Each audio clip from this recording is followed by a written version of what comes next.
Everybody, you may be seated. I'm going to give you guys a gift tonight. I'm going to give you guys part of something that can help individual lives, that can help families. It will help you. If you have a family, your family, because if you're doing well and you're the only one in your family, then it's not good enough. It will help you extend the light of redemption to your family. And when I say light of redemption, I don't just mean that people in your family are born again or saved. No, they need to be saved and they need to start having dominion in their different endeavors. Then this is going to help the church. No, you need to sit down, Then this is going to help Ebonyi State. And wherever you are watching, it will help your nation. It will help your organization. It will help.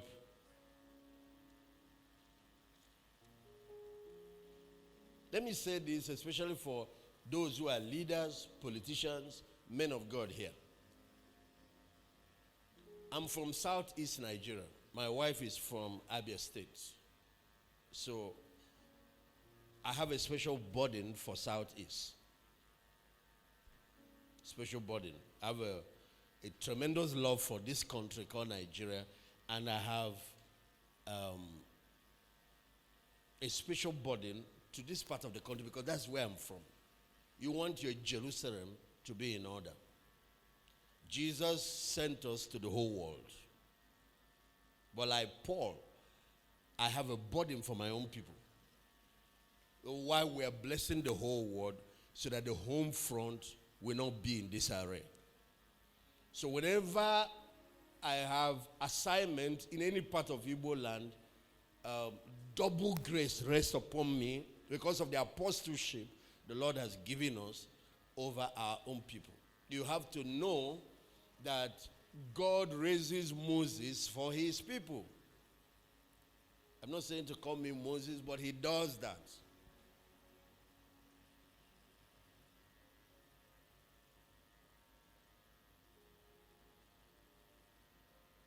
Ministry and callings is territorial. Even though the Great Commission is to the whole world, you have to know what part of that whole world is your own assignment. Rehab Bonke said he met with his friend Benihin and they sat down to pray. There were three friends. Rehab Bonke, Benihin, and Remakoli. They were covenant brothers. And they went to seek God to define what section of the Great Commission is their own, because you can't leave your own job and do another man's job. You have to know what it is God has called you. Some people are running up and down everywhere. Until it's over, they find that there is nothing.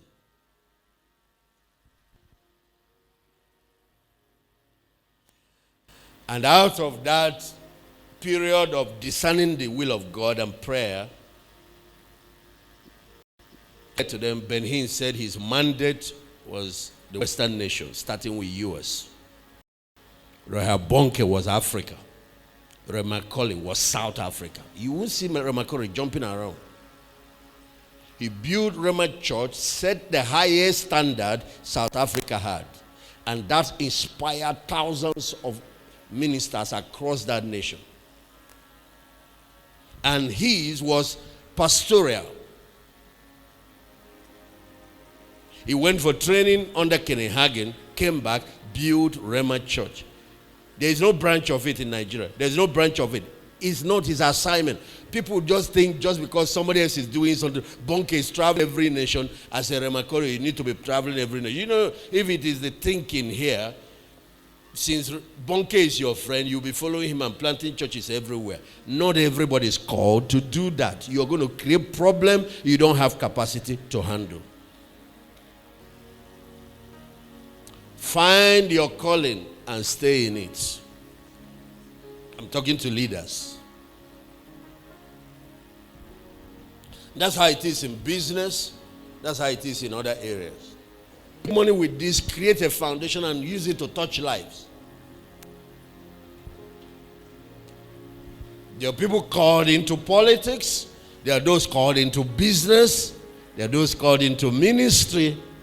There are those called into education. All these are callings, my friends.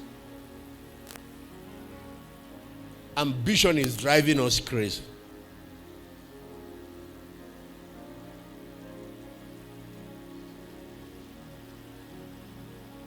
So,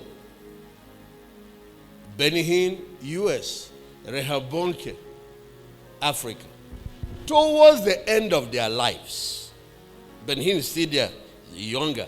But when Rehoboth was now approaching his late 60s, he now said that throughout the work he did in Africa, most of the fund and the partners that provided the money were from one nation, US. Most of the aircraft, they didn't buy aircraft, but the people that would provide aircraft, each time there's a crusade to carry all the equipment and give it to them free, like Kenneth Copeland and others, they're all from US. Most of the people financing, you have people financing crusades, 12 crusades every year from US. And now US is going down spiritually. He said, he talked with the Lord about it, and the Lord said, just before you die, you go to heaven. You can go and help Benin in doing something, because even his ministry has a limit. He has all this anointing, but it has a limit. There's certain aspects he's not tackling. And then he moved to US, moved to Florida, relocated, beautiful site. That's where he lived till he died. And then he began to help with North America without tampering with the original assignment. Once a month, there's a crusade in Africa. Once in a month. You can see that his last crusade was in Nigeria. Africa shall be saved. That's Benin came here a few times, on crusades too. But he comes to Africa too. But that's not his primary. What God will judge you is based on what he called you to do. Any extra you do will be appreciated by heaven after you have done what you are asked to do. So in the resurrection, Rehoboth will rise an African. Paelton will rise a Nigerian. His assignment was Nigeria, not Africa. You won't hear Paelton going to Ghana, going to South Africa, going anywhere. He labored for Nigeria, died for Nigeria, was buried in Nigeria. He's going to rise a Nigerian. Bonke will rise an African. Bonke's inheritance will have to do with the continent. They say be in charge over 5 cities. This man be in charge over 10 cities. Who is going to rise with an Ebonyi state as his inheritance? It's not the politicians. Except a politician that did politics as ministry. It's not the wealthy people. Except certain few that have understanding, that use money to do ministry. Who will be rewarded with a Ebonyi state? So me, I know exactly what it is that I'm going to be contending for at the judgment seat of Christ. And that's what I'm giving maximum attention. I'm not going to tell you that you see, one of them is the issue of the Nigerian youths. Your assignment is geographical, but your assignment is also a people. So purpose or calling has two definitions. Purpose is the problem you were created to solve. And anytime you see that problem, it annoys you. That's one problem that gets you very angry, that steers your anger. Anything you tolerate, you cannot change. To change anything, you have to rise above it. And your purpose is that problem that activates your energy. That area where you have an inborn passion. Even if they don't pay you, you will still want to do it.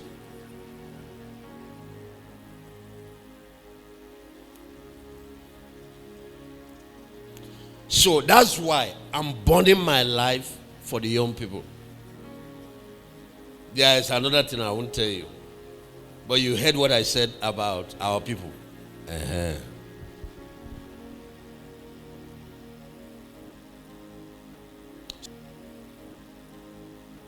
So who served them the most and who sacrificed the most. That's how they grade, though. Not who is riding a big car. It's who served. It's servant leadership that God rewards. Who wants to be the greatest among you is the one that will become your servant. And then who sacrificed the most. So when Jesus returned, do you know who will rule Israel? It's not David. He told his apostles, you will sit on 12 thrones ruling over the house of Israel. So each tribe of Israel, one apostle, and Judas lost his own because of greed, money. And once they start ruling, no election again. And then they will look at the national level. And it's going to be hard. They'll probably have the elders council 12. And I'm sure Abraham and all the patriarchs will be there. But then they look at the national level. It's then they will know whether David qualifies to be there. Whether the level of sacrifices he made for Israel beat every other person. I don't know. Because Jesus is not going to be king of Israel. Jerusalem is going to be his international headquarters. The seat of the global government will not be in Washington or in US. It's going to be in Jerusalem. He sits there to rule the whole world. What he gave his life for was not just for the Jews. He died for the whole world. That people are getting saved all over the world. People are being healed all over the world. It's because of the sacrifice of Christ. And that's what he's being rewarded for. What will you be rewarded for? So there has to be a regent that rules Jerusalem. That rules Israel from Jerusalem. It's possible. I've been doing comparison among the ones that made tremendous sacrifices. David made. Then, I don't know if David's sacrifice beats the sacrifice of Paul. But Paul is not about Jerusalem. Paul is about the Gentiles. But Paul's ministry did not touch Africa. He touched Asia Minor and later to Rome. That's where his reward will come from. You are not going to collect another man's crown. You are going to collect what you labored for. When you realize this, you get serious. Who will be given a Ebonyi state? Because the other ones will probably be local governments and then down to wards. It's like who will be given Eastern Nigeria? It's not the oppressors who are looking for how to cheat their own people. It's who is burning his life for them. And so what I do is I look for the highest standards of sacrifice, of service that have been set. Then I set that as my only competition. I don't compete with my generation. I don't compete with young people. I compete with the patriarchs. And then I now look for how to do greater works, how to sacrifice more. Who is going to collect a Ebonyi state? It's not who wants to be the biggest man of God. It's not who is making noise. Not who sows our water that is dragging on the ground, collecting dust. Who buys the biggest jeep. If you like, be wasting your time and be pursuing shadow. And the age is winding up and the return of Christ is just on the corner. And soon now it will be time for reward, for report cards. Those who have sense are focusing their mind on the goal. The Son of Man came not to be served, but to serve and to give his life as a ransom. Two things, service and sacrifice. 2S decides your fate. Service, you see how he burned his life for the people. Tomorrow I'm going to be addressing your young people and your political class, the same thing. Watch me every time I come.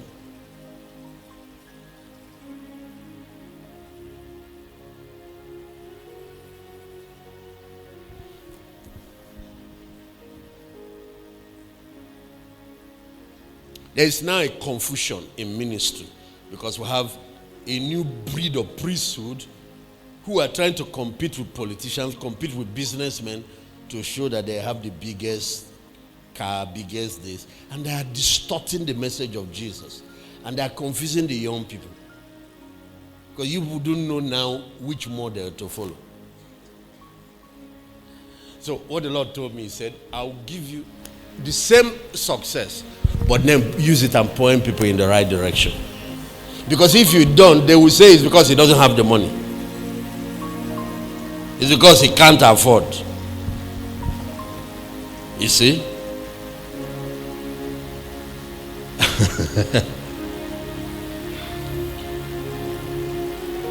He said, I will even give you more.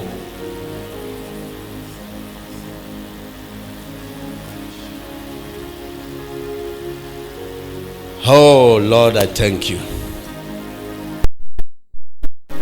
Ministry is service.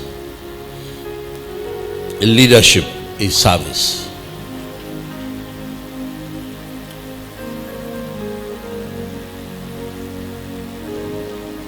So you see, that's why my assignment is graded. So there are areas I'm putting in everything.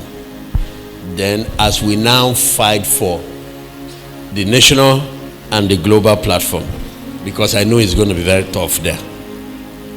But the areas I'm burning all my bridges. I'm not burning so that you can tell me thank you. I'm burning in readiness for the judgment seat of Christ. That well done, good and faithful servant, you've been faithful over this, be in charge over. That's all. Just like he served even unto, and the Father has highly exalted him. The next will be our own time. So even if it's your family, the greatest in your family, you people are 7, 3 girls, 4 boys. Your parents gave birth to. The greatest is not the one that is the richest. The greatest is the one that not only that goes beyond himself to take the burdens of others.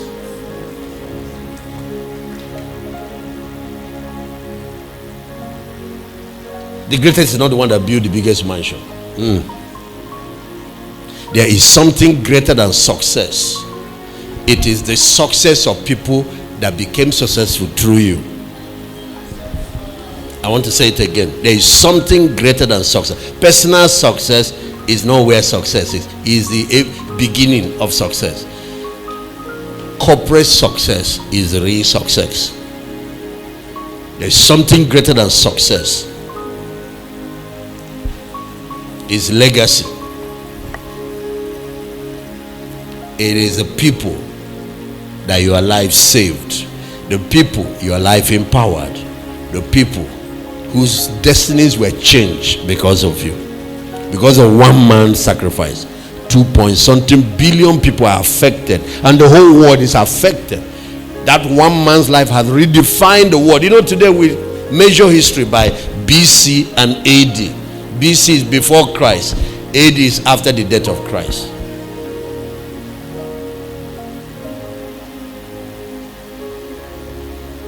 There are 2 things you will be remembered for: the problems you solved or the problems you created. You know, troublemakers, they are remembered, but not good remembering. And we still remember the devil. Troublemakers too are remembered, but in a bad light.